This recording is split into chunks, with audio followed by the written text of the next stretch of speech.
Wherever you are, make it Truth Frequency Radio. For they had said, "Come and let us build for ourselves a city, and let us take axes and break open the firmament, so that the water flow from there and descend below, that he may not do unto us as he did in the generation of the flood. And let us wage war with those in heaven, and establish ourselves there as gods."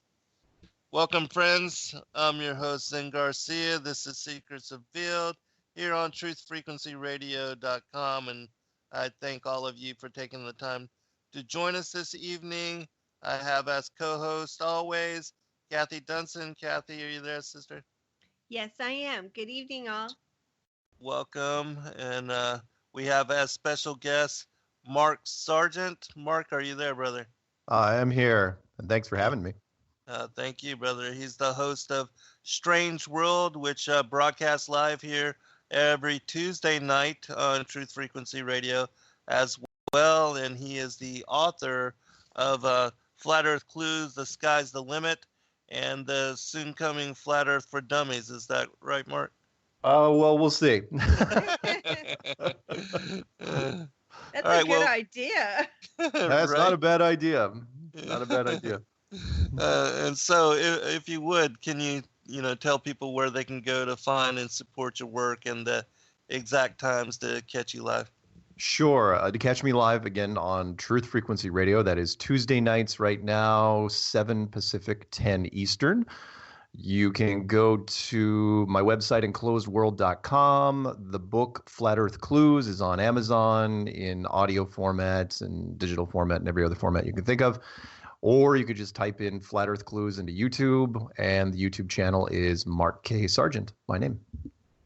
Excellent. Well, I know most of the people that are involved or beginning to look into and research as far as Flat Earth as topic have heard or have studied your work. And I know that many people also pass on your video series and probably your book now to those that are just getting into it in order to make it understandable for them, because you do a really good job in presenting it in a way that opens even the layperson to the various different aspects and segments of it, and get them to consider and to open themselves to the possibilities of it. And so what other kind of projects are you working on, and anything of just stupendous interest? Because I know you have your finger on the pulse of what's going on with Flat Earth as far as topic, community, and breaking news events. So Sure. Yeah. It has been an amazing. It hasn't been that long since I've been on this show, but a lot has happened. Right. In fact, the mainstream media world got a real heavy dose of Flat Earth just recently, and which was great timing because we just announced. Well, let's start off with the Flat Earth Conference, the International Flat Earth Conference, which is going to be November 9th and 10th in Raleigh, North Carolina. And wow, once that was announced, and that should have been news enough for the beginning of the year.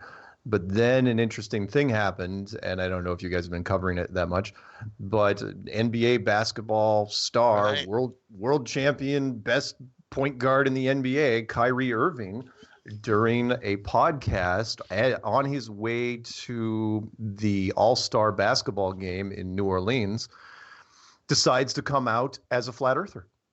Out and his friend, and it wasn't just him. His friend, it was a podcast with a couple other people, but one of them was his friend Richard Jefferson, who's also a conspiracy guy. Don't think for a second that Richard is punking him or trying to troll him. He baited him, and Kyrie went for it. And so by the time that plane landed, the mainstream media was ready to descend upon him, because most people know that in the sports world, especially professional sports of football and soccer and basketball and baseball, sports stars are notoriously boring at interviews. They are coached literally to say, certain phrases and paragraphs when it comes to sports interviews.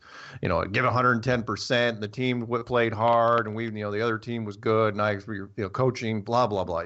All this crap we've all heard a million times. So when the best point guard in the NBA comes out and says, "Oh yeah, by the way, I believe in the flat Earth. Here's why," goes into some detail. And then he goes into a room, a stadium basically filled with reporters. What do you think they're going to do? They're going to come at him. And by the time, and that was on a Friday night that he did the podcast. So by the time, and Saturday and Sunday, a lot of shows were already digesting it. But I called it by Monday morning. The shows that are weekday shows, basically every weekly show or even daily show on ESPN covered this thing. So I was so busy 2 and 3 weeks ago. I was literally just producing videos as fast as I could, because not only did Kyrie come out and say this, but then Draymond Green from the Golden State Warriors, he was like on board. I was like, yeah, it could be. You could tell the guys that were in and weren't. And then his teammate, LeBron James, currently the most recognizable athlete in the world, he didn't shoot it down either. He was sitting right next to him going, yeah, if he believes it, he's okay with me. And it didn't make him seem crazy at all, so I was just cranking out videos as fast as I could. So I'm literally looking at my video list, and I put out a conference video, and then Kyrie Irving, then Draymond Green, then LeBron, and then CNN covers it in a CNN article. They drug Bill Nye, the science idiot, back into the game, and so I did a rant on him, and I don't know if I may have caught it or may have didn't, but Bill Nye has now become one of my new personal hobbies, which is that man. Just that's everyone absolute again. Deceit with him. He's not a science guy. Well, that's just it. It's not. I will say this: there's no deception in his title. He's the science guy. He's just a guy that talks about science. But here's the thing, mainstream media, and I won't go off too much on this. I'll give you the quick summary, which is mainstream media he looks like such a quintessential nerd that Mr. Rogers, put him on camera, give him a topic. Yeah, Revenge of the Nerds. Put him on camera, give him a topic, and he looks credible. But he's put on panels which he has absolutely no background in whatsoever. It's like, well, Bill Nye, let's ask him about meteorology. We're talking about astronomy, quantum physics. Hey, Bill, how would you like to design a piece for the Mars rover? Blah, blah, blah. It just keeps going on and on. So look, the man has a bachelor's in mechanical engineering. That's it. No master's. He met with the president. Wasn't he on Air Force One with him? Yes, I mean, yeah. Obama. Oh my God. Yeah. He is every mainstream, and this is just lazy journalism, in my opinion. The mainstream media, they realize he's good on camera. Not as good as say Neil deGrasse Tyson, but he's good on camera. Bring him out. People go, oh yeah, I remember him. He used to do a children's show about teaching science, and Disney picked it up. He is literally an actor. He was a mechanical engineer. They got bored with engineering really early, started off as in an acting troupe in Seattle, Washington, did a little skit about him doing science experiments, really resonated with people, did a children's show for 5-6 years about, teaching kids about basics about how water boils and fire burns and gravity and stuff like that. And it just resonated to where now that's what they do. So if CNN needs to talk to somebody about climate change, they're going to frickin' bring him on. And that's what they did here. They brought him on literally to respond to the whole Kyrie Irving thing. Why are you asking this guy? Why? Why are you doing this? He is not, and granted, in his wiki thing, he will say that he's a science educator. Totally get that. But the disclaimer is not there when he's on Larry King Live and when he's the subject matter expert on Who Wants to Be a Millionaire. and all these other things he's done. It just, anyway, drives me nuts. And he just sits there and kind of shakes his head and doesn't say a whole lot in response, and that's good enough for them. It doesn't matter. Exactly. He comes on with the moniker, the size, and actually, I have to give kudos to Jake, the flat Earth a-hole. I didn't know that in-depth background about him until I saw his video. So I mean, there's a lot of real good truth digging in the flat Earth community. Oh yeah. And again, Bill Nye, I understand he found a role, he found a niche, and you got to remember his first book wasn't even put out until 2 years ago. He's just been milking the acting thing until, for years and years. I mean, starting from the early 90s, he's been milking this thing. And he's the modern day Mr. Wizard. Although I'm pretty sure if you looked up Mr. Wizard, he probably had more education than Bill Nye did. Bill Nye wasn't even a Hollywood actor. He was a Seattle actor that did a skit where literally he was just a jacket and a bow tie talking about science. And thin, his facial features, very nerdish looking guy. If he wore thick glasses with tape around the center, it would be perfect. Anyway, so they Sports Illustrated actually called him up at home to talk about the Kyrie Irving thing. And then I'm looking through my videos. Sports Nation did a show on him. The Jump, which is a basketball show. The First Take on ESPN did it. Let's see, 120 Sports, another big show. And then Joe Rogan, and this happened, rapid fire, by Monday and Tuesday. Then Joe Rogan could not help himself. He drags Neil deGrasse Tyson into the studio, brings him into his place for a video interview, and they're talking about Kyrie at some point. Then TMZ you probably saw that one, when TMZ got Neil deGrasse Tyson. They caught him at home after smoking a whole bunch of weed. And seriously, he was freaking baked. And he's just laughing and saying that he was saying stuff to the effect of, well, it's a free country and you can say what you want, but Kyrie should stick to basketball and not ever come near science or NASA, which was insulting. Yeah, totally.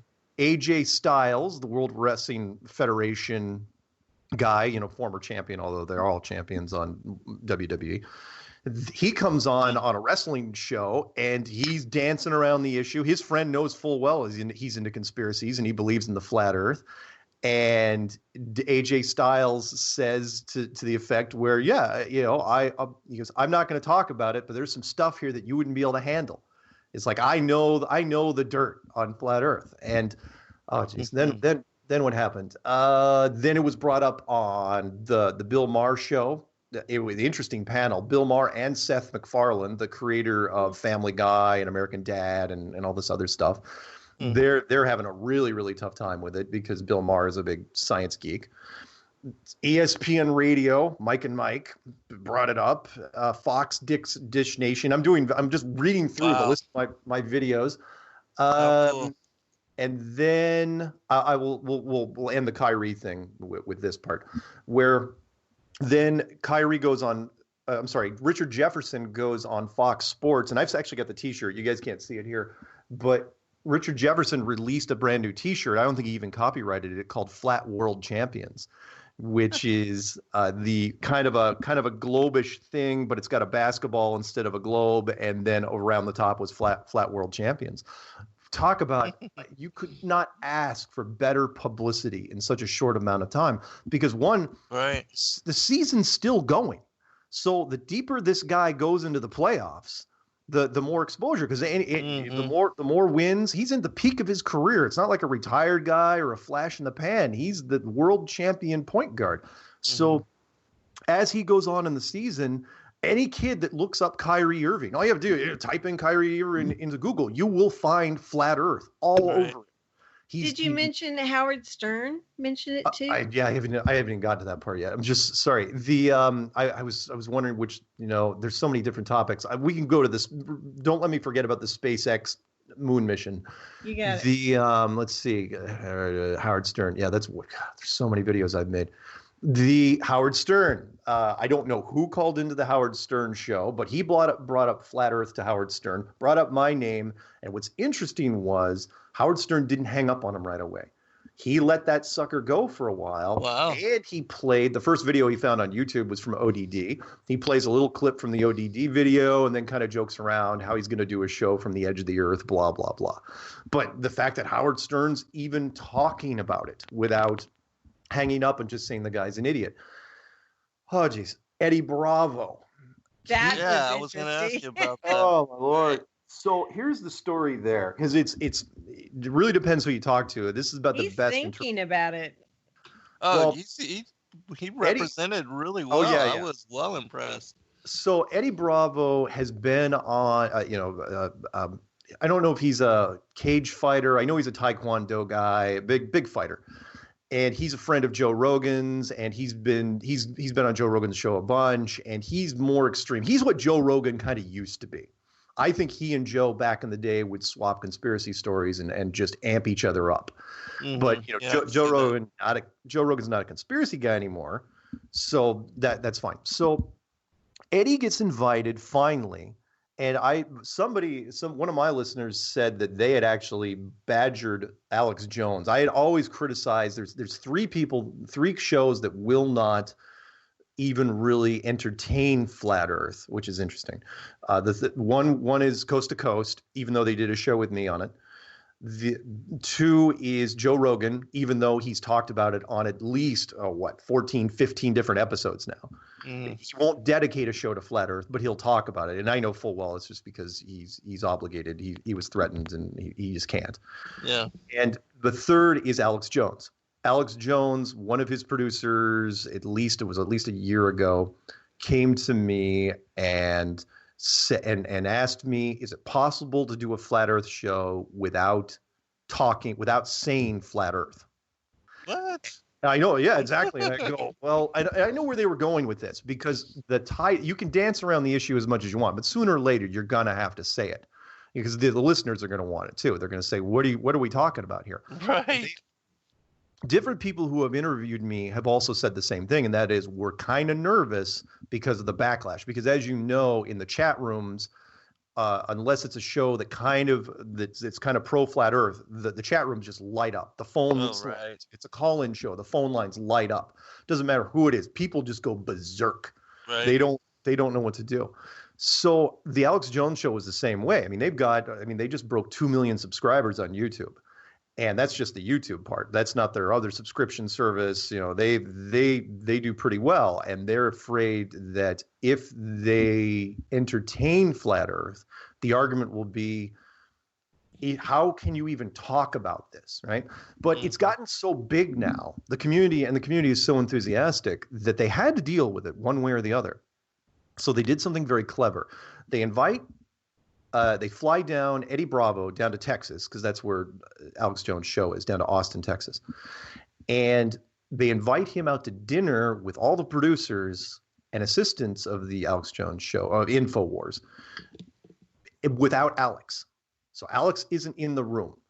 And that's deliberate, because then you put some drinks in Eddie and just let him go. Spin him like a top and see what happens. And everyone, he's running that room. And the original, and what they did was they filmed it. It was a live stream. I've never seen this before. But yeah, it was a live stream for like 2 hours. And I knew this because it was on a Tuesday. It was just this last Tuesday. And I knew because somebody was messaging me, because I had a show to do Tuesday night. And I'm watching this thing literally up to the last minute before I jump on my show. Because it's holy smokes, he's talking about it a lot, and they're asking him questions, and he is absolutely representing. He's just going. And what was interesting was after he was done, they pulled that from the info channel. Now, of course, it wouldn't make any difference because there were people already recording. So they, in fact, out of the 2 hours that they streamed, they only put 38 minutes on YouTube. And I grabbed it almost immediately. And the part I grabbed that talked about Flat Earth, out of the 38 minutes, he talked about Flat Earth for about 20 of it. And the InfoWars watermark is in the corner, and you can see that. And then they pulled that, but somebody else recorded the whole thing. And so I grabbed the other 24, 25 minutes of it. So I did Eddie Bravo Talks About Flat Earth at InfoWars Dinner, part 1 and part 2. Awesome. It was so great. I mean, he would not, you could tell he was totally into it. He knew his stuff backwards and forwards. He even mentions Eric Dubé's video at the end. It was an interesting choice of videos. He mentions Eric Dubé's The History of Flat Earth, which means that it was very, very recent. The History of Flat Earth is not an old video by Eric. And so he goes out, he does that. That was fantastic and great for him. And he didn't say anything. You know, other people, they couldn't attack him. He got a really great gift of gab. He's got a lot of passion, and it's fantastic. It was great to see. And so then he goes, and here's the reason why they did this dinner, because when he goes on the Alex Jones show, which was 2+ hours, they didn't talk about flat Earth. Alex never brought it up. Eddie didn't bring it up. You could tell that somewhere between dinner and the Alex Jones show, they said, look, you talked about it last night. We're not going to talk about it on this show. And the reason is because during that stream, you know, it's a great test. The internet is fantastic now for using it as a test bed. So you put the video out there, you look at the social media comments, Right. and then you judge for yourself. Okay, what can we do with this? And they decided there was just too many people on both sides. You got a group of people who are saying, "Wow, I'm so glad you talked about this," and the other side, the scary side for them is, "Look, I'm totally going to unsub if you do this again." And that's all they have to hear. You know, it comes down to, I hate to say this, but it comes down to the money for those guys. Yep.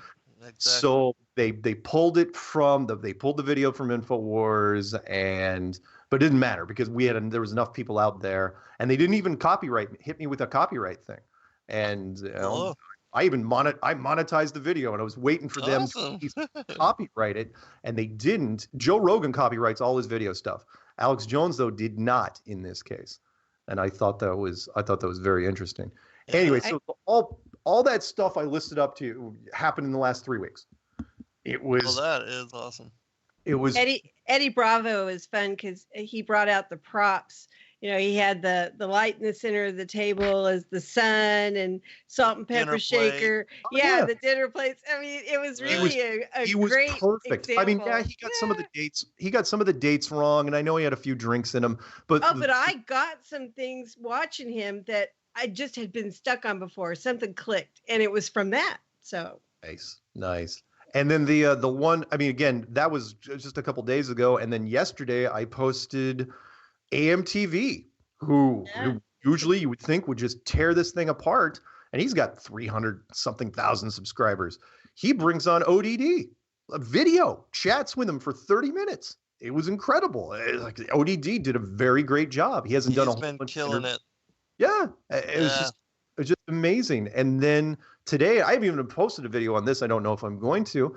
Guess who came out of hiding and did a group hangout today? No idea.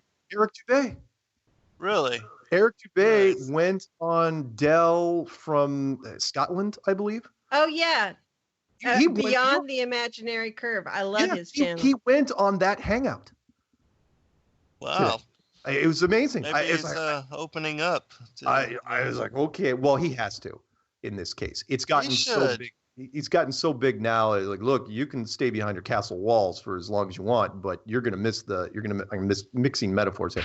You're going to miss the train if you do not jump on this thing fast. Mm-hmm. The fact that ODD is on AMTV, you got to get on something like right now, if you're gonna keep doing what you're doing, because there's people now that are going to be my interviews are picking up. I just finished 103 yesterday, and that was a university place in Western University out of Canada. I can't remember what city it is in Canada. But the fact that ODD went on was fan-freaking-tastic, and the fact that Eric came out is also fantastic. I hope he does more stuff. And it wasn't, I heard he had it scheduled. Talk about great timing, great synchronicity. Oh, you got to go to break here in a second.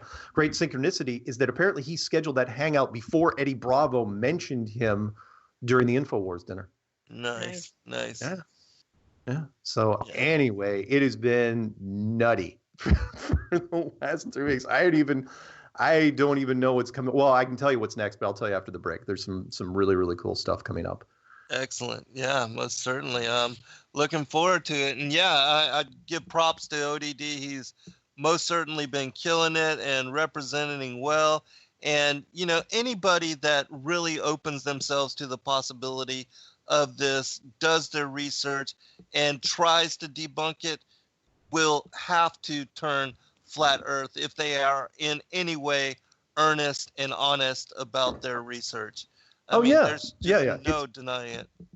It's a Pandora's box. What I've seen, and how many seconds do we have left? A minute, 5 seconds. Okay, a minute, 5 seconds.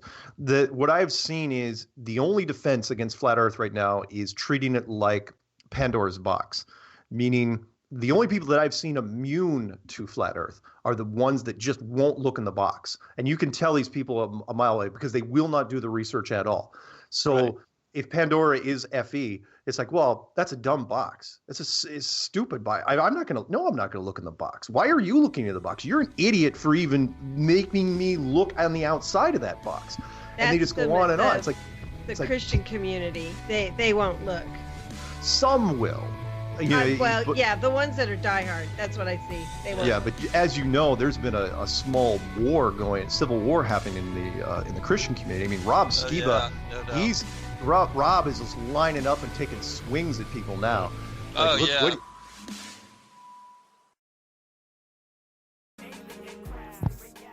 All right, welcome back, everybody. I want to just read really quick a reply that I sent to a retired U.S. Air Force officer that challenged us on flat Earth and also 9/11. And the reason I'm bringing this forward is because of, well, you'll see at the end, but I said, we thank you for your service to our country and nation. However, if you have not even determined that 9/11 was a false flag, you've got a very long way to go before you can even comprehend the extent of the quote unquote global conspiracy of Darwinian heliocentrism. And while I respect your status and appreciate your commentary, it is not difficult at all to confirm for oneself that the Earth is in no way moving at any rate of speed, and that there is no curvature to be measured no matter how much effort one puts forth to try to verify it. Anybody can go to a long stretch of flat land or water and confirm that one can see objects, monuments, cityscapes, and even islands far beyond what science itself declares possible in measuring the rate of curvature, which is 8 inches per mile inversely squared according to the distance one is from the object divided by 12. I am so confident of this that I openly challenge any individual scientist, physicist, or organization anywhere $5,000 through our company, Sacred Word Publishing, to show us 2 witnesses which verify or confirm through repeatable experimentation that the Earth is moving or that there is curvature. I respectfully even extend this challenge to you as well, and I pray that you take me up on it. Mark? Wait, challenge to who? Anybody. To anybody. Him, any organization, any astrophysicist, any NASA scientist, anybody. So you can use that on your show. Open. You can use that on your show now, Mark. Right. Fantastic. Yeah, well, make sure. Yes, forward that to me. Definitely. That's awesome. Yeah, I most certainly that's totally will. true. It's like your standing challenge for Jeffrey Grupp debate. Oh yeah, again, there's so many different things to cover. I finally got a Jeffrey Grupp challenger. Finally, just a couple days ago. Awesome. Really? Oh wow. It took forever, and the first one I got was a German physicist, but he wouldn't release his name. He wouldn't do it. And I said, look, there's no offense, but unless, Jeffrey Grupp's going to release his name and, I've got my name out there. If you don't release your name, there's nothing I could do. Your credibility is non-existent. So honestly, and I wasn't trying to insult him. I go, look, you could be anybody at that point. If I did that, then just about anybody could call in. It's like, oh, I'm an astrophysicist for 10 years. Like, no, you haven't. Unless you tell me, your name and confirm who you are. So I shot that one down, but the one that came up a couple of days ago was an anthropologist out of the Netherlands. And I'm not going to give out his name yet, But what we're going to do is we're going to do it a little different because he's shy, and the idea was, he's going to be at a disadvantage because, like a lot of scientists, there's just too much information on the flat Earth side, and they just aren't prepared under short notice to deal with it. So what we're going to do is we're going to do a pre-record, but we're going to have them record each of their own statements.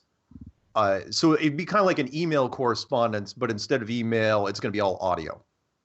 So it's going to be 5 minutes of the scientist saying, okay, here's what I think, here's why, go. And that way there's no interruptions, there's no moderator. It's just basically two very scientific-minded individuals talking to each other without being face-to-face. And awesome. I think it's going to go very, very well. And at the very least, it will be it'll be civil enough and sophisticated enough that it may entice other scientists into getting into this. Yes. Because this way they can prepare their arguments. At this point, the community is so confident in their arguments that I don't care how much time you give the scientists. Open book, no time limit. What do you got? Right, exactly. And because they've had that chance already. The Flat Earth Clue has just turned 2 years old. Mm-hmm. And since then, I put the challenge. I mean, the Jeffrey Grubb challenge has been out there, 6-7 more months. I should probably look to see when I started that damn thing.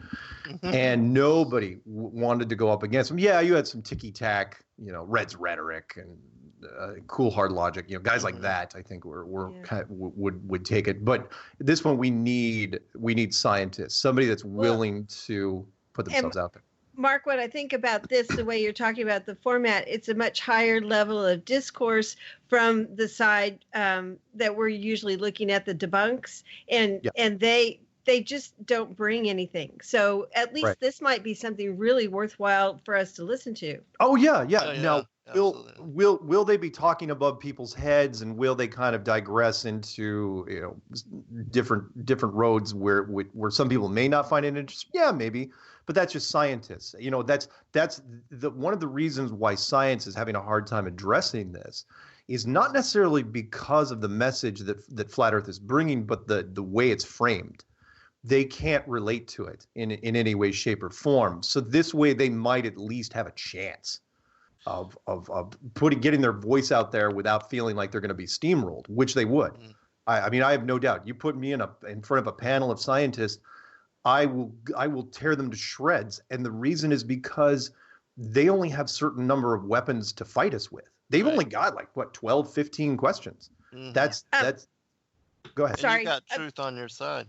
This is something I emailed to you guys. I don't know if you saw it, but on the science side, I came across, I've got these Google alerts for Flat Earth and for NASA. And I'm thinking now that other flat earthers do as well. There was an article that was posted today on a science blog, and this gal, it's titled, hold on, I Come in Peace, Engaging with Life on a Flat Earth. Right. And three or four people have sent that to me already. Oh, okay. Well, I found 4 comments on there from flat earthers, and they were all very nice and thoughtful. But the thing was, she laid out some things, she's obviously biased against it, but she was considerate enough to say, my mind is bubbling with ideas, including the possibility of sending a GoPro camera up on a balloon and playing back the footage, some kind of science fair to show the flat earthers that it's really round. And so people responded to that. Well, first, you don't want to start with a GoPro camera. So it was really kind of a cool thing. So. I got an idea here, Mark. Let me run this by you really quick. Sure. I was thinking, with us offering, because money is most certainly an incentive for people to get involved and to actually try to debunk us. And, whenever you try to debunk and really research this topic, you're gonna learn the truth of it, and you're gonna go the other way. So what I was thinking is maybe we could get individuals like yourself and other people that are prominent within the flat Earth community to not donate money, but to say, I would be willing to add this much to the $5,000 that we've already put up Let's Sure. get a bunch of people say, I will guarantee this much as well. Let's make it a larger amount. Let's see if we can get it $25,000, as a challenge out there. Good because point. that would attract a lot of attention, and it would, get these physicists and these, scientific-minded people interested in trying to really debunk this, and it'll get them engage them into looking at this topic. I like it. With a I like it. serious You're right on there. And even if it wasn't, well, physicists are more interested in being published, but it will get the interest of people who love money, Yes. and who believe in taking what they consider to be a dumb bet. It's like, oh, I'll Right. totally take a piece Totally. of that action. Totally. They will be the ones that contact the physicist and say, look, I will donate money to your department or do whatever if you can help me win this bet. Exactly. And yeah, that's good. I like it. Yeah. Yeah. So, and we could get it even, who knows, with just the amount of people that out there now that are well versed and well researched, even with just the people that are on the panel with the Flat Earth Conference, if everybody just guaranteed, I'll give this much, let's pool it together and let's make this an open challenge, Sure. to the whole world. And I think it would be I awesome. like it. I like it. It's a great idea because the higher it gets, the more exposure it's going to get anyway. Exactly. So in fact, what's the threshold when a newspaper or a magazine says, well, it's 5,000, I'm not going to pay. But if it's 10 or 20, it's like, okay, this is Right. this might be worth covering. Why not? And especially since it's a topic that is fresh in people's minds right now and it's not going away. Exactly. Sure, Exactly. why not? I totally dig that.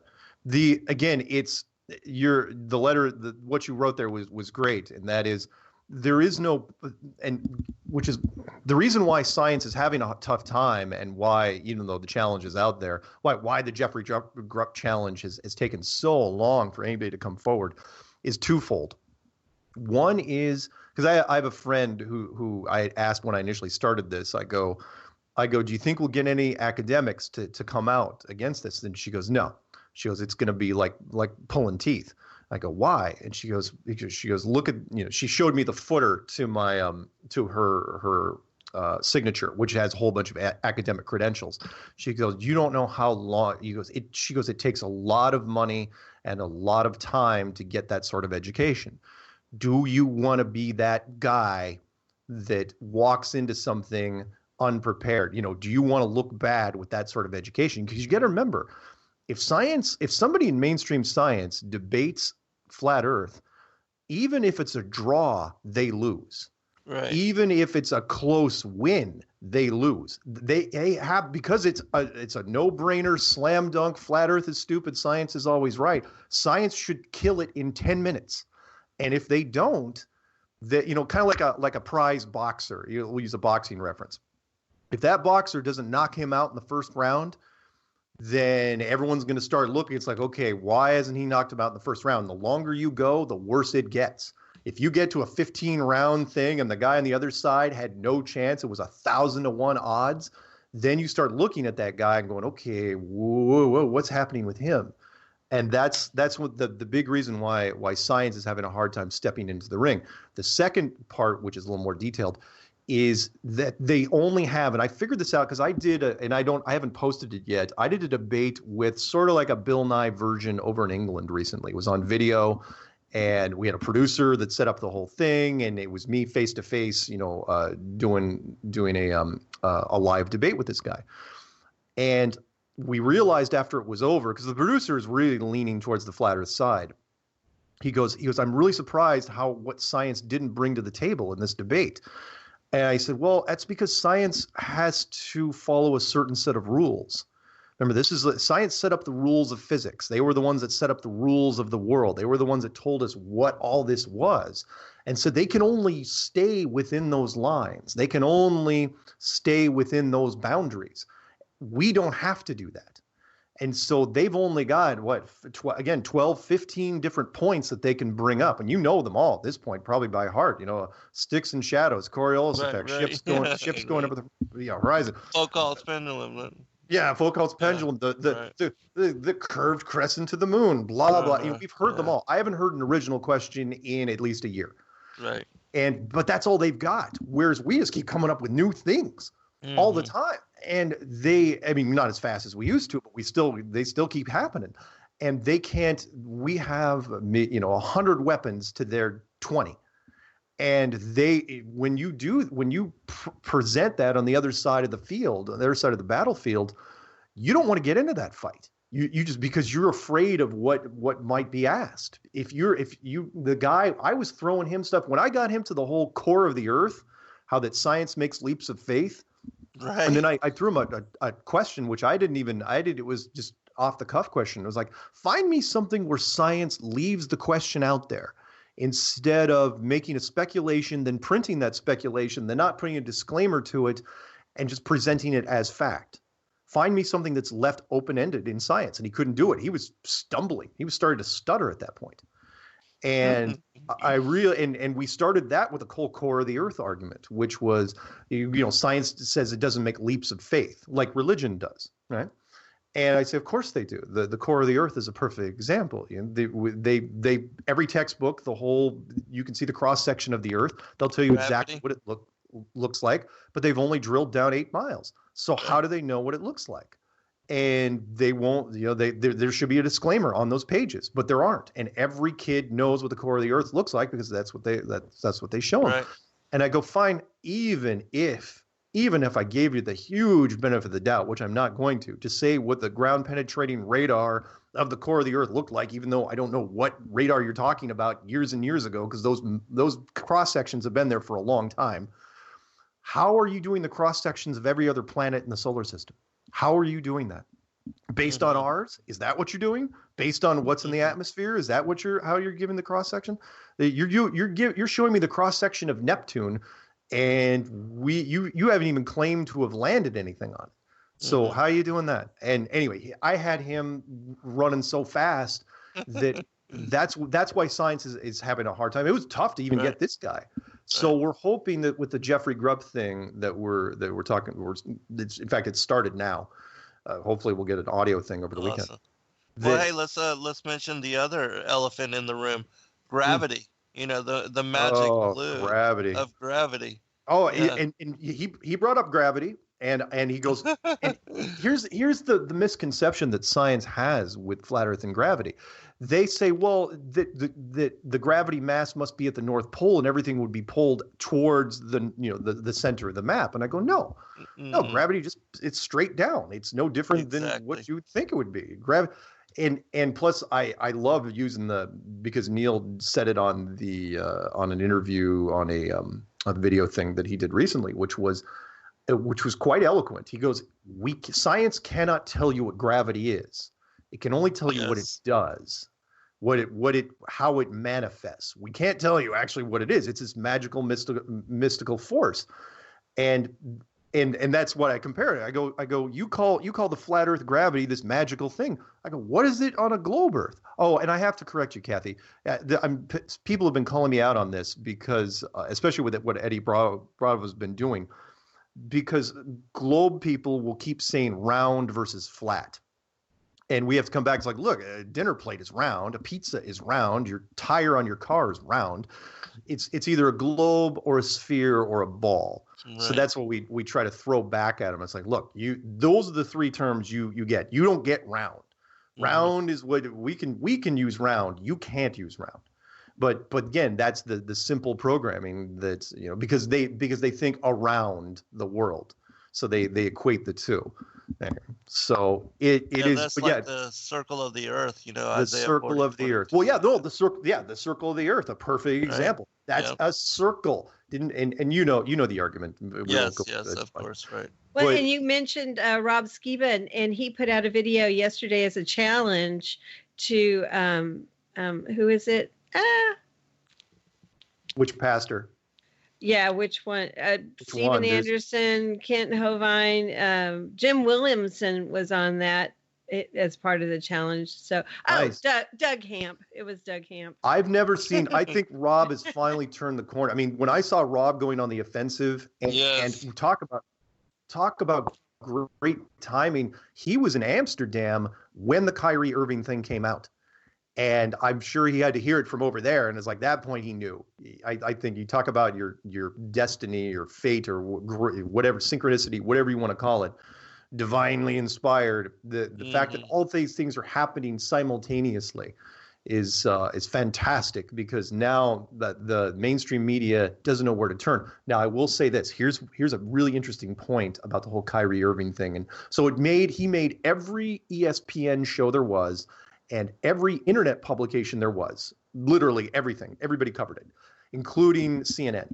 However, the lowest common denominator, and by that I mean the mainstream television networks, NBC, ABC, CBS, Fox, and CNN, never ran a television story on it. That's interesting. You would think that one of those five, even as a joke, in lighter news or in sports news or whatever, everybody covered the All-Star game.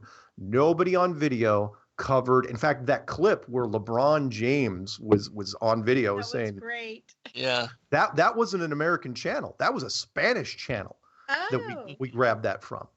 And the Americans, that the video of that was never released by the Americans. The one where he said, "That's news." That's news. Yeah, that's news. Yeah, honestly, you could not put a dollar value on LeBron James asking if the Earth is flat. You couldn't do it. I mean, the man has paid millions of dollars to endorse things that he has to approve. We couldn't, even if we had $10 million, he'd never say that on camera. And yet he did it voluntarily for free. It was mind-boggling, the amount of exposure and how people and the media didn't know where to turn. It's like, are we being trolled?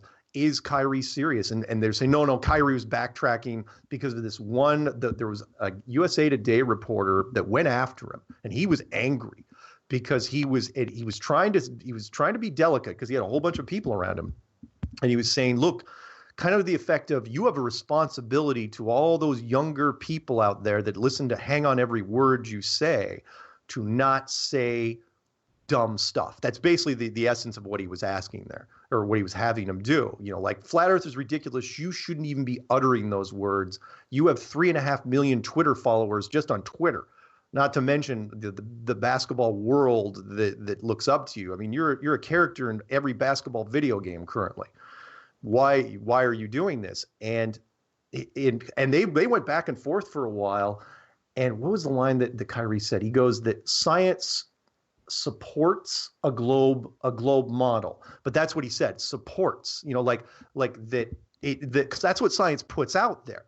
But it's not that science proves. He never said that, and nor did he ever clarify in any other interview that he did after that. And it's interesting. We'll have to see how the follow-up interviews come. That happen down the road. But he never backpedaled, not the way that people wanted him to, which is why Neil deGrasse Tyson came out, why Bill Nye was on camera yet again. I don't know who else they could even bring out. They haven't asked Michio Kaku yet about this, which is kind of interesting. Had you heard that there's a march for science this when is it, on Earth Day? It's the first ever March for Science.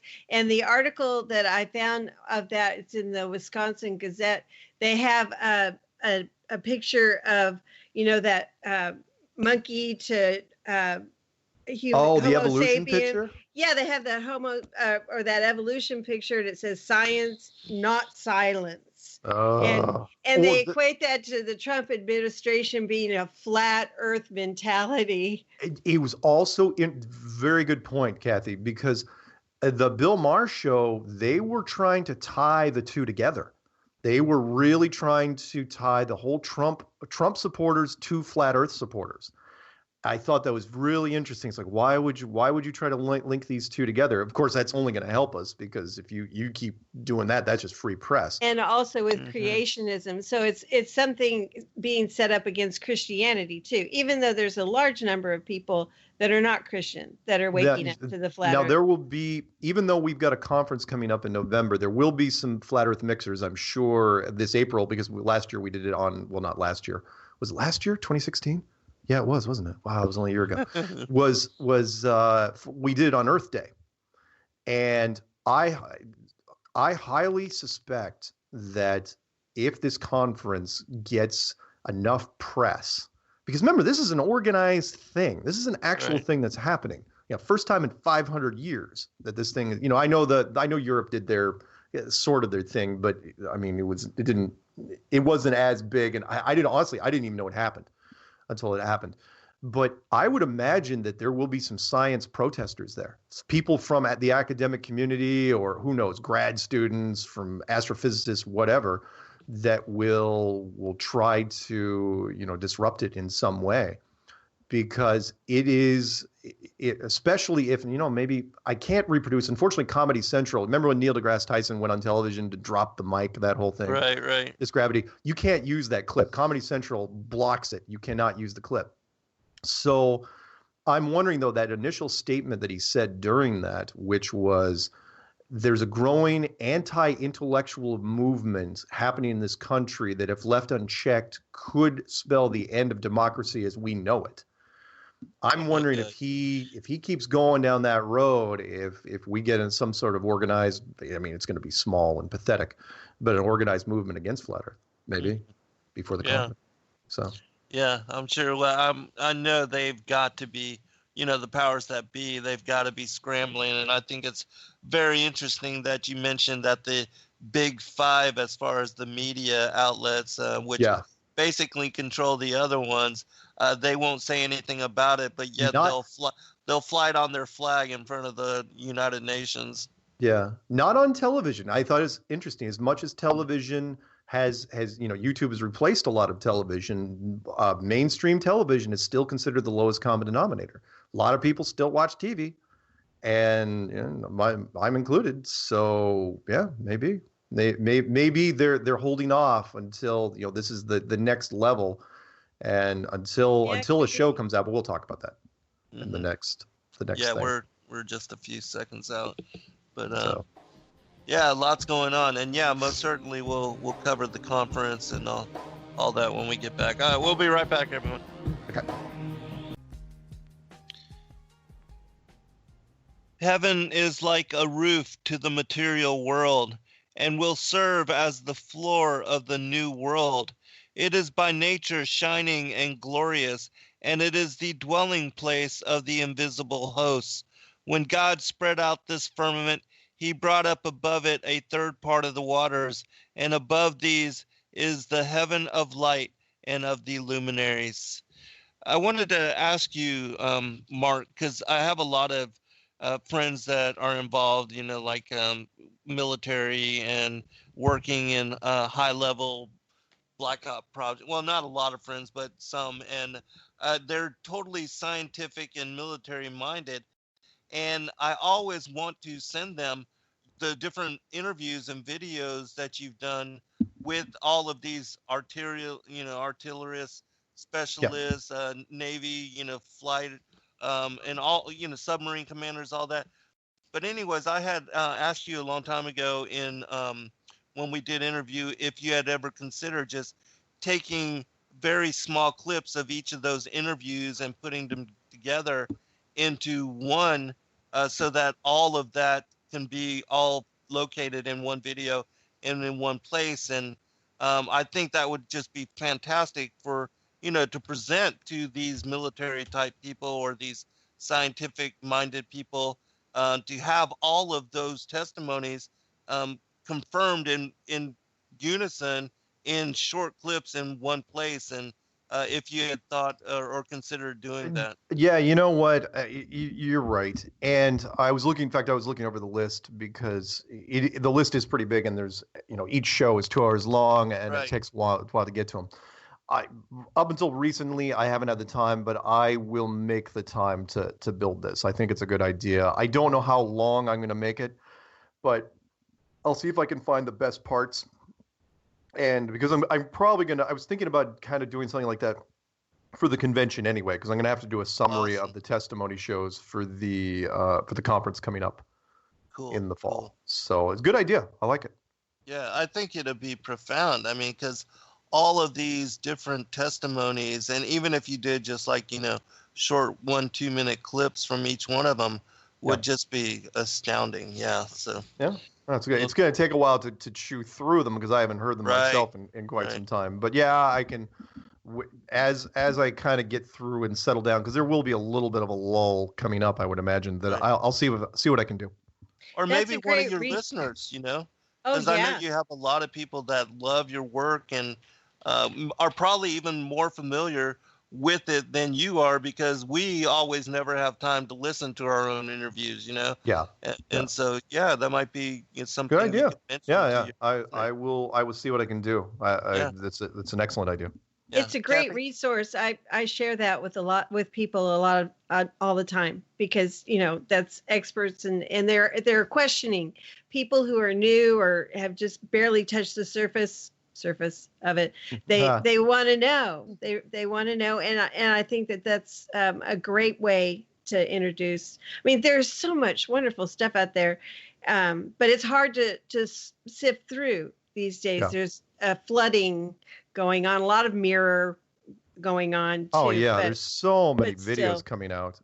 There's, Right.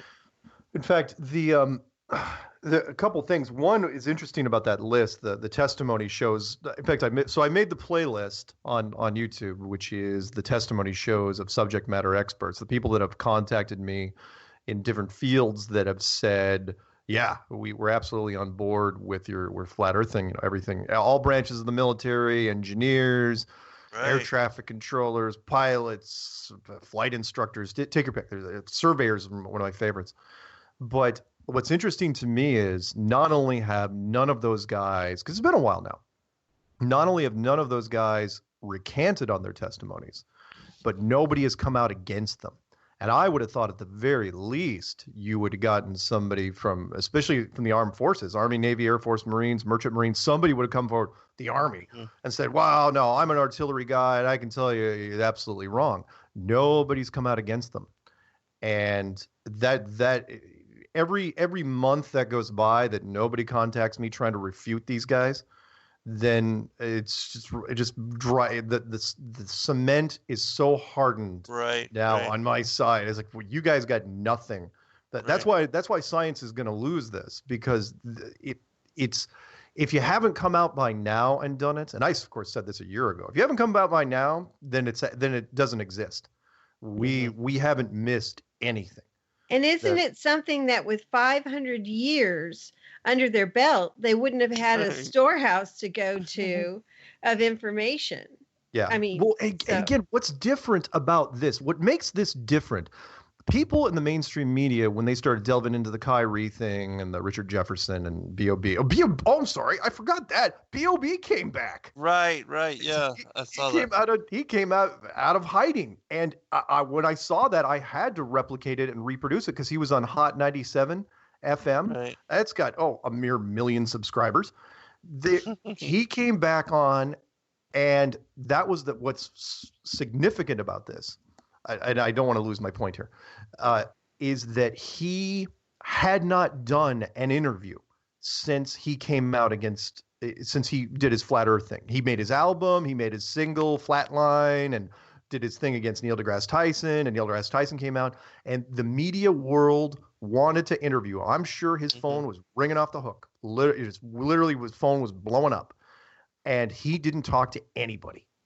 There was no Time Magazine, New York Times, everybody ran a story on this, and nobody did an interview. And all of a sudden, Kyrie comes out, and B.O.B., what do you know? He comes back and goes on Hot 97 FM. Did he came do out well? of Flat Earth retirement. Yeah, came out of Flat Earth, even though it was only a year. But the thing was, he did horribly. You were working against 3 radio shows. Now, at least I know why he doesn't do a lot of interviews. He is not good at them. I'm not trying to pick on, if he's listening, I'm sorry, man. You are not good at interviews. You do not think quickly enough. You've got radio show hosts. He had 3 people in the room there, and they were snapping, just popping stuff off at him. And he just couldn't respond quickly enough. And so, I mean, yes, I will. The silver lining here is like, look, the people had 1 million subscribers, and he was talking about Flat Earth. I'm sure we got conversions out of it. No question.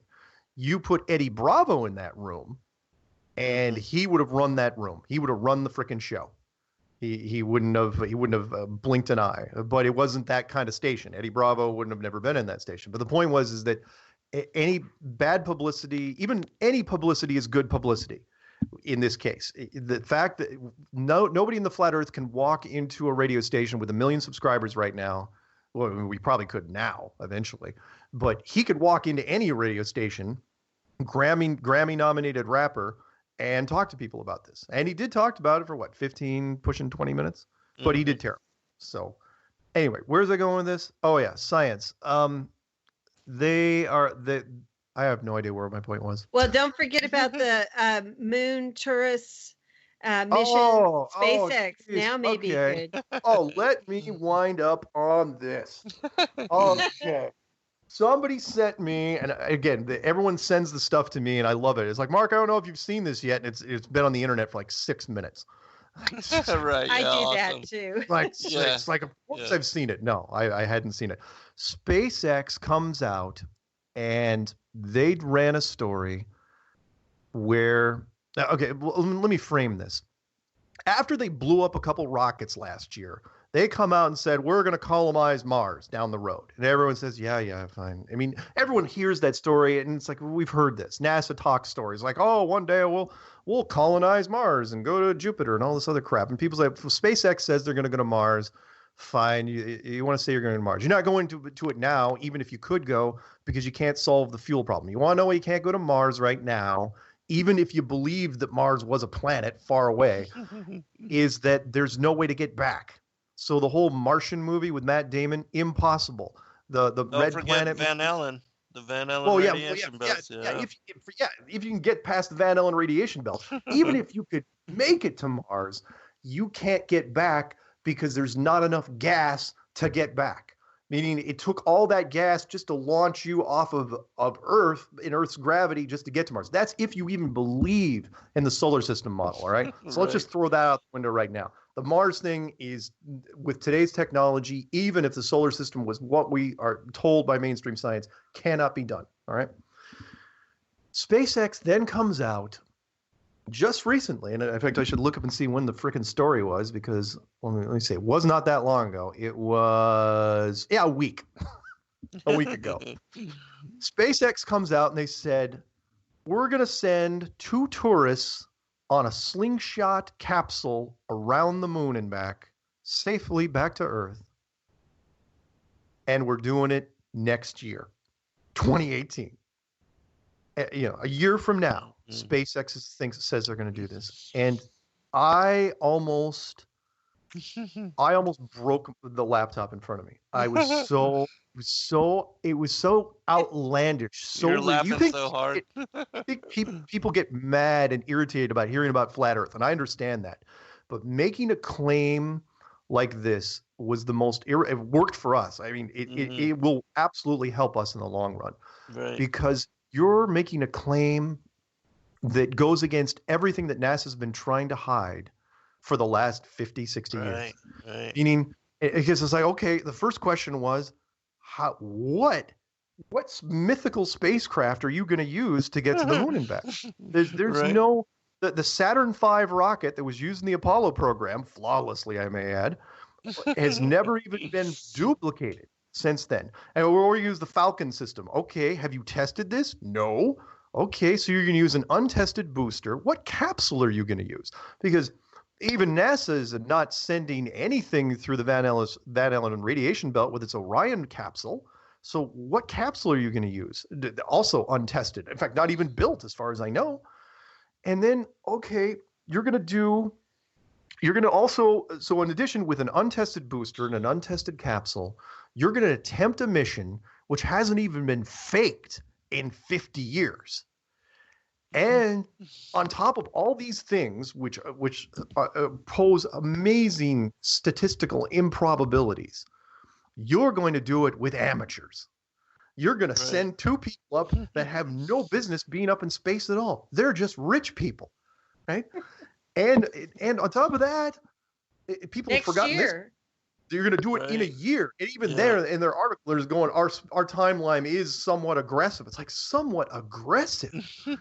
Dude, you're also attempting something that NASA's never done, because you're sending 2 people that are tourists, right? So what is who's going to be taking care of these people? You're going to take at least a minimum of 2 real astronauts. That's 4 people, and probably 3 astronauts, which makes it 5. No capsule has even been faked with more than 3. It's always 3 guys, right? Which means the capsule's bigger. At the very least, it's going to be 4. If you think you're going to do it with 1 astronaut and 2 amateurs, that's beyond, that is some of the worst writing I've ever heard of. So you're taking at least minimum 4 people, probably 5. That capsule system doesn't exist even now. When are you going to test any of this stuff? Anyway, you think you're going to do this by next year? No. This is just one of the most desperate things. I initially thought it was because they were trying to up their stock price. And then I find out that SpaceX is even a public company. So all these stories, like, why are you doing this? You benefit not even in the slightest. The only people you're helping is NASA. So, and doing this, okay, here's where it gets interesting. All these things that I mentioned make it statistically so unlikely that it's, again, to even suggest it, nobody in their right minds would you climb onto this spacecraft? I don't care if I've got $20 million, $50 million. Would you actually even pretend? Because nobody's going on the top of a rocket. It's going to be completely faked. But here's where it gets interesting. You're going to be doing something that cannot be faked, not accurately. You cannot do this. There's a reason why, and you guys can look this up, why the JAXA, J-A-X-A footage from some years ago, 10 years ago now? Oh, it's been 10? Pretty close. 10 years ago. JAXA supposedly sent HD cameras in a probe around the moon and back, and the footage was so terrible that mainstream media didn't release it. They didn't show it on television. It was corny. It was bad resolution, and plus it was missing some things. One thing was, when the probe was sent there and back, you should have, again, it's digital media, you should have HD footage of the Earth, which we've never ever seen in the history of mankind, the Earth getting smaller in the rear view mirror, where you from the pad, the Earth forms, the curvature forms as you lift off the pad, and then as you're leaving Earth, the Earth is in the distance, and of course, because it takes a while to get to the moon, the Earth should be rotating on its axis, and the weather should be morphing, and you get to see all this, right? You'll get to see all the trajectory and everything in real time. The JAXA footage didn't show this, and you're saying that the SpaceX footage should, because now you have no excuse. There should be 4K cameras, redundant 4K cameras, because they're multiple, super cheap, super small, and super reliable. They should be everywhere, and they're not going to be. In the rearview mirror, you should have multiple cameras. On the forward side, the side that's going to the moon, we've never had unedited footage where a probe or whatever it is heading towards the moon, and you're going to slingshot around it. There should be footage everywhere. Live stream too. Live stream running all the time. And you're basically painting yourself into a corner to fail, because the mainstream media is going to want all this stuff. You're telling me that SpaceX is going to send these tourists around the moon, and mainstream media, CNN, is going to basically run a live feed for hours and hours? Of course they will, because it's never been done. That you're asking them to produce things that have never happened ever in the history, even in NASA, the history of NASA since 1958. None of these things have been produced. And SpaceX is going to hit them all in one fell swoop, including going to the moon. It is outrageous that they would even suggest such a thing. Right. And for me, it's just a desperate attempt to get people to just more globe reinforcement tool, but it's reckless, because you're putting a timeline on it that's unrealistic. So next year, when it fails, there's only 2 things that's going to happen. It's going to be kicked down the road because of mechanical problems or whatever. Right. Or you're going to blow up the rocket on the pad or something big's going to happen by then. Personally, I think we're hitting critical mass already. So I think them talking about it in 2018 is because they know that by 2018 this thing's going to be blown wide open anyway. So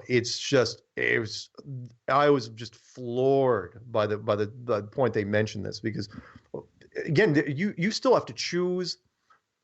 SpaceX doesn't actually have, from what I understand, even the stuff they've been advertising, everything they've sent to the ISS and everything has been more or less unmanned.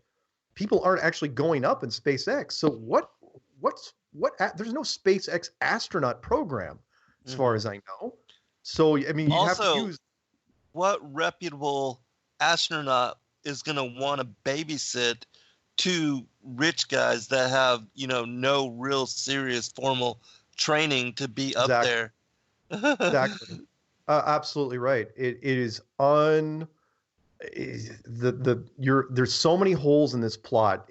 I love plot lines and I watch a lot and I absorb a lot of media.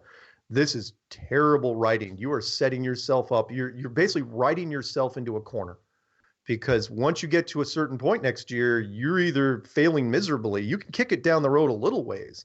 And let's not forget about something that's happening right now, which I didn't even really make a video on, but I talk about, and that's the Google X Space Challenge. Do you guys know about that thing? You mentioned it. Oh my God. Google X Space Challenge, $20 million first prize for any Earth organized space program to send a probe, landed on the moon, and beam back images. It's happening right now. But the catch is, again, aggressive timeline is you have to launch before the end of 2017. This thing is so people, you wait by the time the conference rolls around, you're going to start seeing the first of them. And that is 5 programs have accepted the challenge, 2 from the United States, 1 from Europe, 1 from India, 1 from Japan. And it's perfect. It's above board. In fact, one of the boosters, and it's interesting, all the companies that are involved are only making the probe. The boosters are all being made by people that are already sending supposed stuff up there, including one of my favorites, Interorbital. The people that I interviewed, I wish I would have recorded it, That's right. with a German guy back in the end of 2015, where they're just rocket makers. So they're putting these probes on there, and you know how again, you want some creative writing. So the 5 people are going to launch rockets. I would imagine that one of them is going to blow up on the pad. One of them is going to be lost right out of Earth orbit. One of them is going to crash smack into the moon. One's going to land on the moon and malfunction and not beam back. And there'll be one left. And that will land a probe and beam back such grainy pictures and then it'll finally fail. That's what I expect to happen. If I was going to write all the probes that finally get to Mars and then they lose, contact with them. Oh, yeah. Right. Anyway, so that's the Google X Space Challenge, and that's happening right now, where they're building these probes. They're going to launch them by the end of the year. Yeah. So winner gets 20 million. Second prize I think is 10. Third is 5. What are you kidding? Plus that's going to be interesting. Again, you're going to be breaking the rules. You send a probe there, you're not going to be able to beam back any reliable images. And you're saying, no, that's a wild speculation. Oh, yeah. China supposedly has had a probe up there since late 2013. They supposedly have a Mars rover on the moon. Well, I'll say rover. Rover on the moon since 2013, 2014. What images have they bounced back? Why aren't they pointing at the Earth and sending images? You don't see crap. Why aren't they rolling around the Sea of Tranquility, which is where all the American dune buggies are and their capsules and all their leftover tracks and all their tracks. In fact, out of these probes, the only interesting thing that would even be on the moon would be the leftover crap that NASA had. So why not send the probe to that place? Why that's, if you're going to send your 5 probes, that's where you want to send them. But it's interesting because when I talked to Interorbital and they were doing when they were doing the initial SpaceX challenge and the Virgin Galactic, they were told by NASA to deliberately not land in the Sea of Tranquility.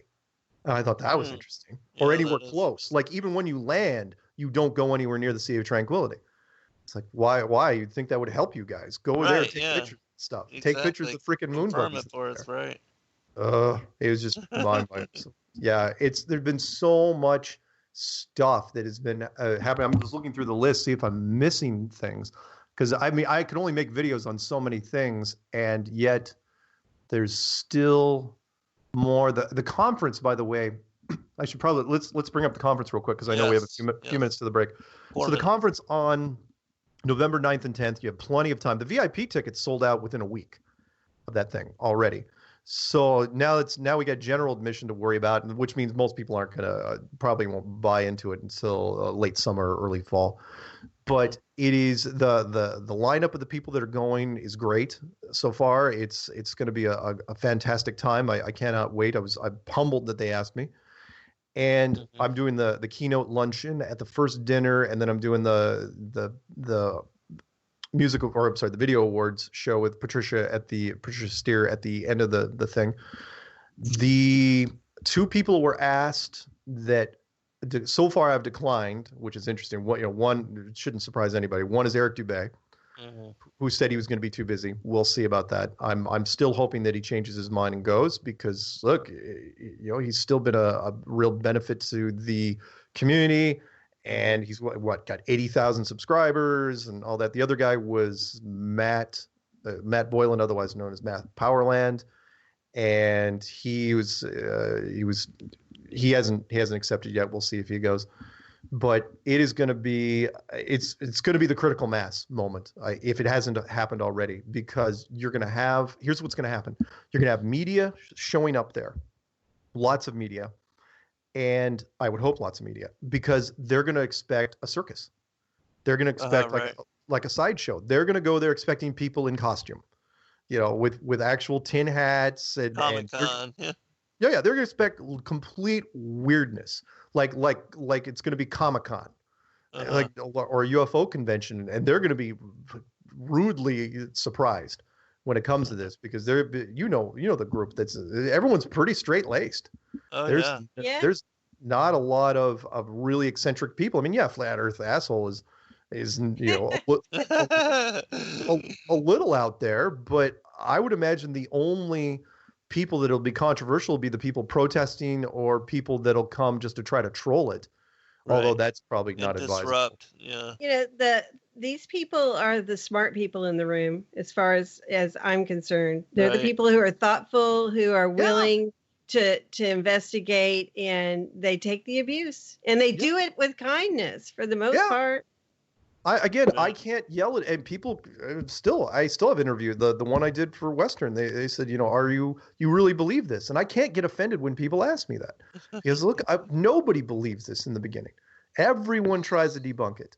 Everybody fails, and that's why, again, and it's going to be a real positive energy feel to the whole convention, because it's not like 9/11. Everyone's going to be angry and fists raised and all this. That's not going to be the case here. Everyone's going to.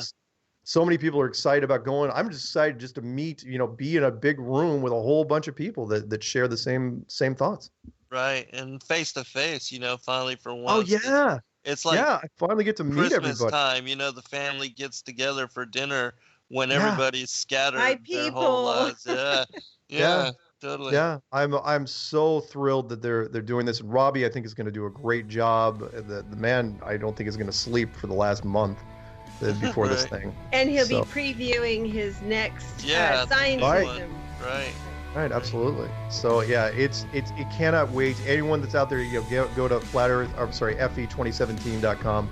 It's going to be there's a lot of great information out there. I'm going to do a promo literally every week on my channel on TFR. I'm going to make a video. And the days Uriel showed me the angel whom the Lord of glory appointed over all the luminaries of heaven, and in the world, that they might rule in the face of the sky, and appearing over the earth, become conductors of the days and the nights. All right, welcome back, everybody, for final segment. We have as special guest Mark Sargent here. And Mark, if you would, go ahead and give out all your website contact and your show times again, and then let's talk about the Flat Earth Conference. And Sure.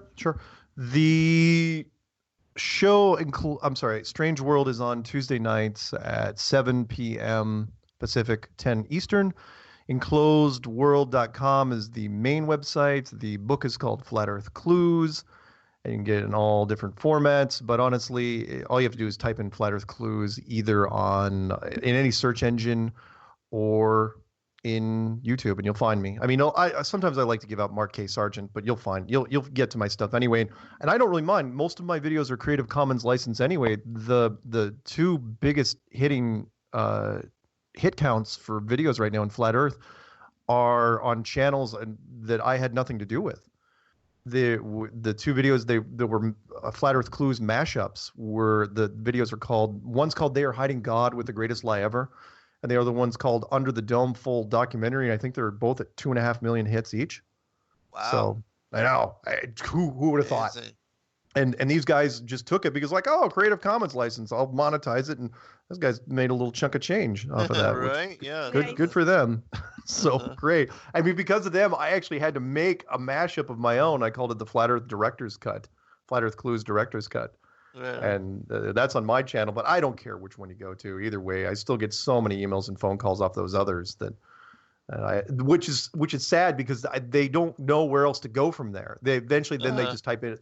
Eventually, they type in Flat Earth, and they will find the wave of stuff that's out there. Oh, I should probably mention this if you don't mind. There was something that was interesting that happened, which was there was a statistics squish. That's what we call it in the gaming world, but it happened in YouTube, which was when you used to go into YouTube and you typed in Flat Earth without any filters set up whatsoever. It would come up at like 7 million or so. My prediction for 2016 was that we would hit 5 million, and we hit like 7.5 million, which was amazing. Nice.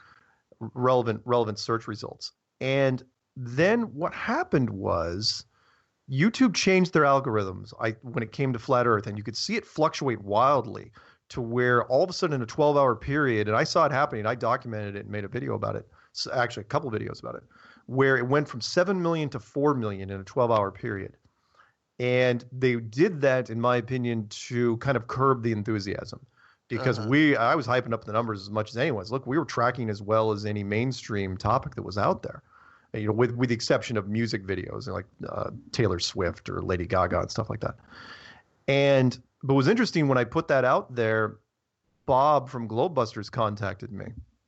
He goes, it's really interesting. If you go into YouTube and you type in Flat Earth, every other filter now will show 4 million. But if you sort by upload date, it shows the real number, which was at that time 15 million.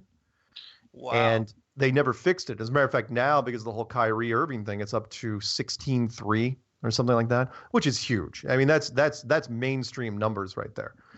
And which is why I did a series of videos called Flat Earth, the World's Secret Guilty Pleasure, which is why I try to entice producers. I go, look, we've made mainstream numbers without a freaking dime of media money.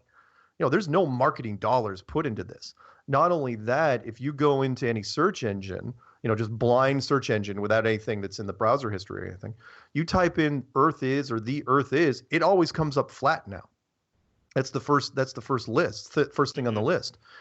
And that's just a side effect of what the community has done. We didn't even try to do that. I mean, there are marketing people, the world's best potato chip. There are people that use Google AdWords and pay huge amounts of money to internet marketing firms to try to get things to show up higher in the internet search engine. And we're up there without doing anything. Just because people just, as you know, when you get into the topic, you just keep hitting it.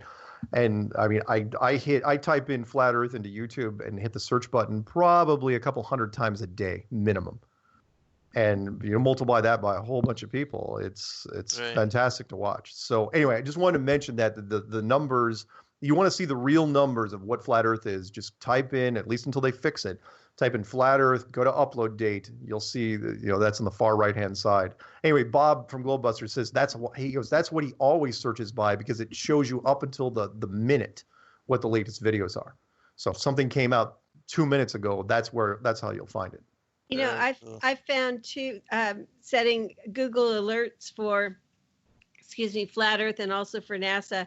I hit on some unusual ones that I don't normally get from the channels that I'm sub to, and from just looking in the search filter. So that's another good thing for people who are really interested in the research. Oh yeah. It's, for me, I have to do it because I try to stay, again, on the pulse of what's happening out there. And it's fantastic. I've got my fingers in so many little different things. The license plate thing. Oh my Lord, is that taken off in the last year? I mean, again, you never know when it comes to these to people, because as you know, I had a It's Flat license plate, made it my banner, my background. It's my banner on my YouTube channel. I turned it into a giant poster banner behind me when I do video interviews, and nobody did anything about it. Then all of a sudden, a guy from Montana says, "Oh yeah, I got a It's Flat license plate too," and then everybody just came in.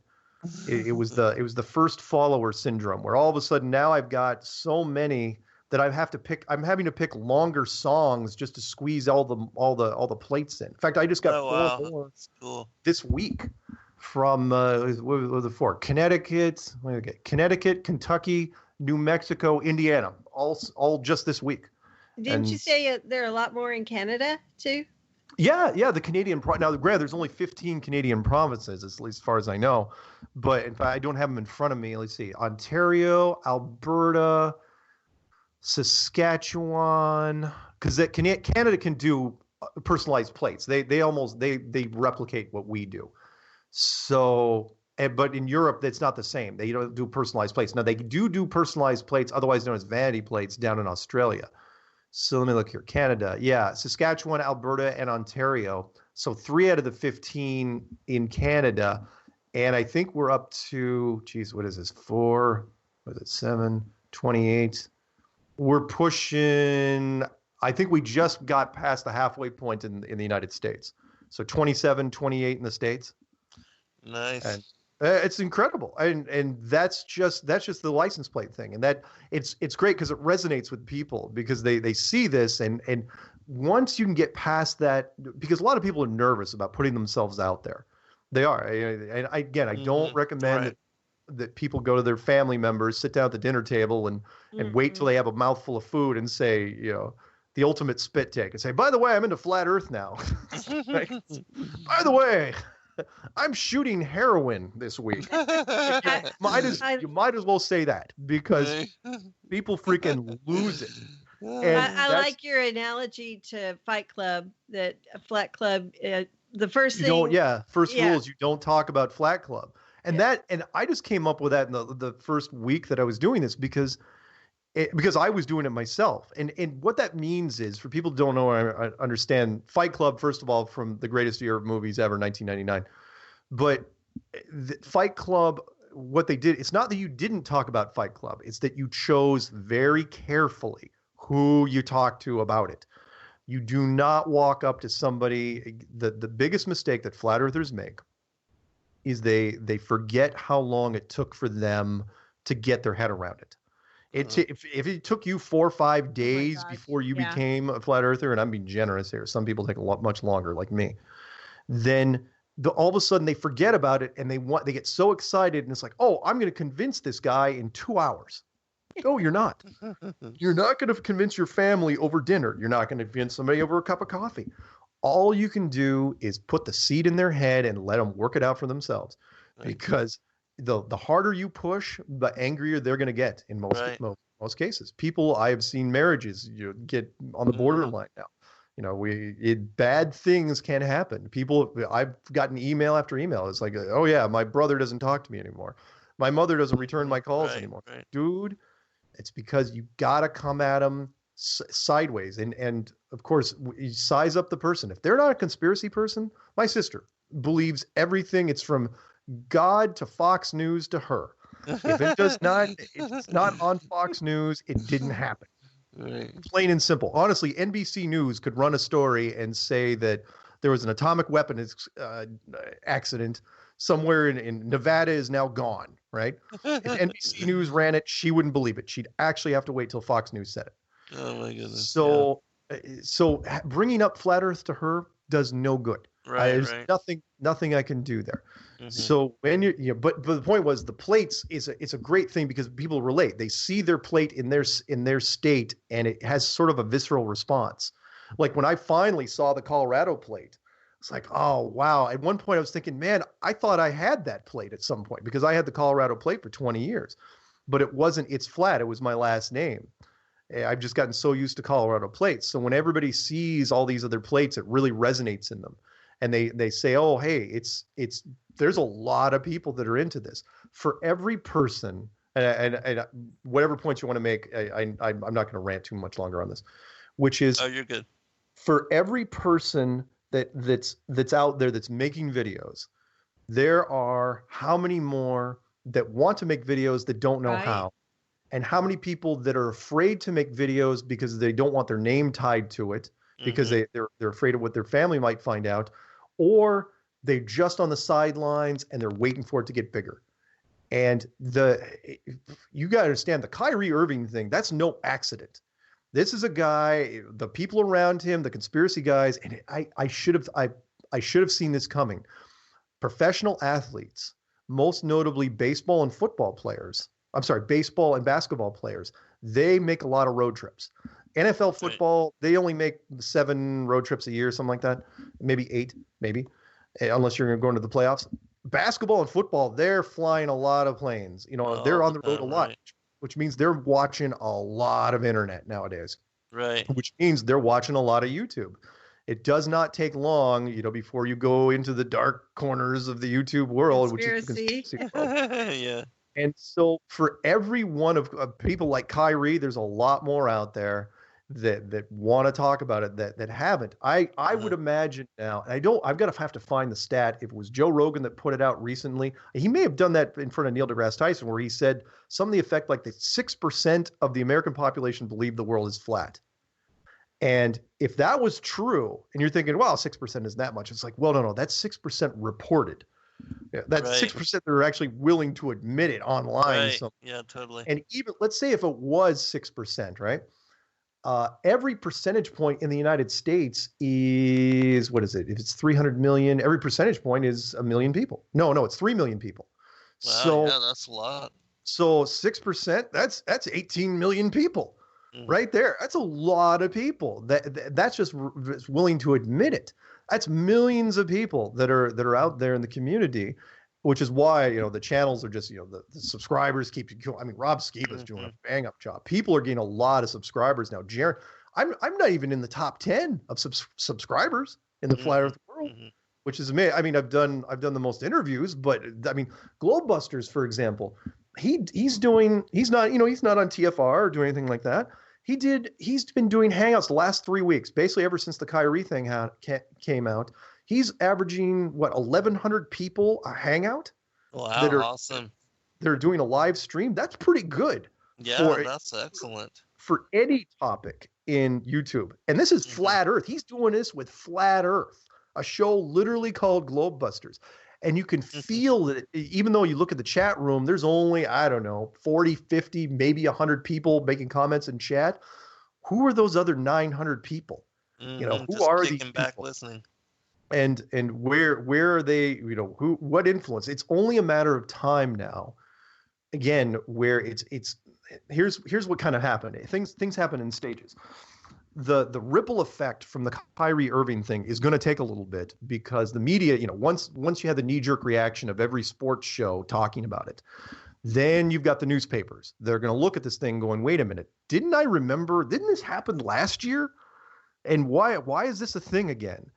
And the fact that he didn't backpedal, and will somebody else come out and talk about it? Once once more articles start coming out about it, and it'll start ratcheting up to a whole next level.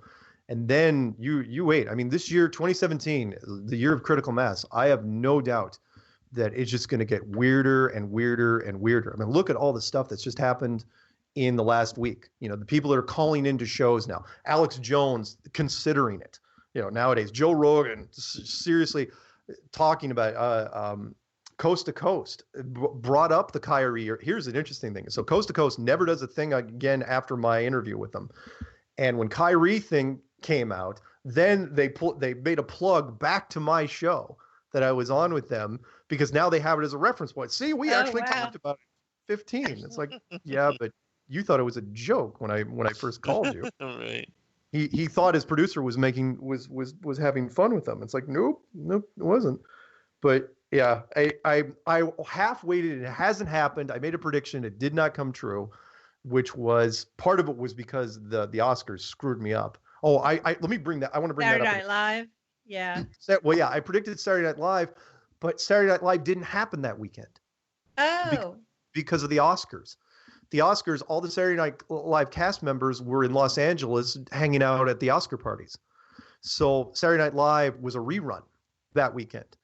And that's why I was so hoping that, and by the time it got to the next week, they didn't talk about it, which was interesting because you know what they also didn't talk about, and I got to go into this for a little bit, which is the probability. There was an interesting article in the New Yorker magazine, and I don't know if you caught this, Cathy, that when I did my little rant, I read this article from New Yorker.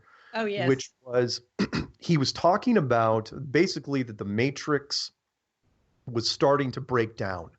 There was something wrong, some things that seem to be near impossible in this world right now are starting to happen on a frequent basis. And I'll give you some examples. I'll give you the examples. He didn't bring it up flat Earth, but he should have. He really, really should have. And here's what I mean. Something's happened in the last 3 months, a series of events that normally, statistically speaking, because I'm a statistic junkie, statistically speaking, should have never happened. One, of course, was the Donald Trump thing. You know, Trump being elected president, a reality television star, a guy who absolutely has no business, you know, who should have been in politics years ago but wasn't, was elected president, even though all the pollsters in that night, for sure, everybody, my mother, a diehard Republican, thought for sure Hillary was going to win that night. She did not. Trump won, and it wasn't even close. It wasn't like they had to do a recount or anything like that. Mm-hmm. It was landslide. Well, might as well have been. Yeah. And so probability. Okay, that was the first one. The second one was, oh crap, what was it? It wasn't the Oscars. I'll have to come back to the Oscars. Oh, the Super Bowl. The Super Bowl, which the American football program where the Atlanta Falcons were blowing them out. No team in the history of the Super Bowl. Two things happened that night, which had never happened before in the history. No team had ever come back from a loss that far to win. You know, from that many points back down to win, and an overtime has never ever happened in the history of the Super Bowl. Both things happened. And when I watched it, and the guy was saying it was like somebody turned off. It's like somebody turned off whoever was running the controller for the Atlanta Falcons. Let's turn them off. That was it. They like every once in a while you hear stories of a kid and their father playing each other, and the father's so terrible that what the kid does is after halftime he just gives the controller to his dad and takes the other one and plays himself to see if he beat himself in the second half. That's what it felt like. Never ever happened. Immediately after that, the Oscars. Never in the history, you know, thousands and thousands and thousands of trophies given out over 80 years, right? Envelopes. Oh, that was crazy. Envelopes. Not only, and people that miss this, if you don't know what happened, if you're living under a rock, the Best Picture winner, La La Land, won it, got up on stage, were giving their speeches for a full 2 minutes. The producers run down there, they say, no, the wrong envelope was read. It's not La La Land, it's Moonlight. They had to kick La La Land off the stage and bring on the Moonlight. It's never happened before in the history. It's I can understand if it was for like a small category. Best Picture, the ultimate award of the entire show, where everyone should be double and triple and quadruple checking everything. And they actually, why didn't the producers immedially run on stage like 2 seconds later and say, look, we already know who didn't. Yeah, they let them give a speech. Yeah, those things happened, and the world's best point guard for the National Basketball Association comes out and says that flat Earth is real. All these things happened in a 3-month span. And statistically, none of them should have happened ever.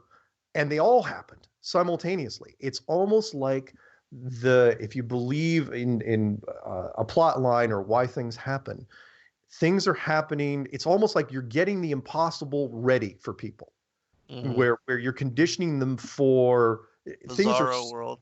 Yeah, so weird that that nothing should surprise anybody anymore. Whatever comes down, these things were so I shouldn't say monumental, but they were big enough and so out there that nowadays, I mean, literally, if somebody, I tend to downplay things anyway sometimes. If whatever news story, whatever big thing, if a UFO lands tomorrow in London, tomorrow morning, I am actually not going to freak out. I'll look at it and go, yeah, sure. Why not? Why wouldn't it? We saw this coming. Well, and NASA's putting out crazy story after crazy story, and nobody questions it. It's like, oh yeah, sure. Like with the tourism around the moon, we'll just go la-di-da around the moon. NASA's stories recently have been, they're every day now. And that I did predict that. I said, they have to. That's their only defense is just keep every globe conditioning as fast as you can. But the stories are so... They've got hiring for graphics artists all the time. Yeah. And writers. Yeah, it's jobs. It's silly stuff that they're putting out. And SpaceX, I don't know what Virgin Galactic's doing, if they're doing anything anymore, but it's amazing, the stuff. So yeah, and we're in the middle of March, and at this point, so many cool things have happened that I'm just rolling with it at this point. I mean, let me say again, fe2017.com. That's the site, right? For the conference. Oh yeah. Right. fe2017.com. It's fe2017.com. It is the conference is going to be amazing just because the energy, it's going to be there. Everyone's going to be there. I hope I'm going to be there. I'm going to be there. Yeah, I'm definitely going. Are you kidding? I said that, look, a line of astronomers with rifles could not stop me from going there. Well, and I want to throw out there for my son, hopefully my son will listen to this. Philip, you have to go with me because I need someone to drive me. And also, Malav is going to be there with his dog, Shanty, who's a service dog. So we're going to be exhibitors, and we're going to be selling a lot of books. There's going to be a lot of time between now and then, and Zen will write a library. Nice. I am not joking, Mark. Oh, I'm not doubting it. It is going to be epic. I am so excited about all the cool things. There's going to be flat Earth cars driving, anyone within driving distance, because it's in the middle of the East Coast, is going to be driving down with their flat Earth cars with their flat Earth license plates. I already know people that's going to do that. The merchandise is going to be incredible. I can't wait to see the people, because there's going to be models. There's a guy that's designing coffee tables. There's jewelry. There's all the fun swag you could ever think of is going to be there. Let me bring up one last thing too before we get to the end of the show. Yeah. Mark, let's talk to, especially since you got all the connections with, most of the people that are the big time speakers and everybody, but let's get a bounty out there, and let's have people increase. Let's see if we can get it 50,000, 100,000, and offer it as challenge. And if we can get it that high, it's going to be big news, and they're going to carry it everywhere. You know what? Put me down for $1,000 already. All right. Well, see, there's 6,000 right there, and then we can have Robbie included as part of the conference.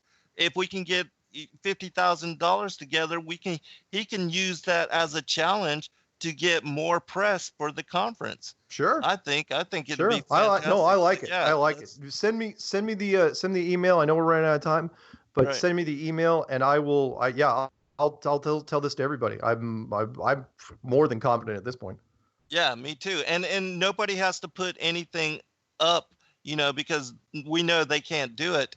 And so it's just a bounty, like a reward. Put me down for 100,000.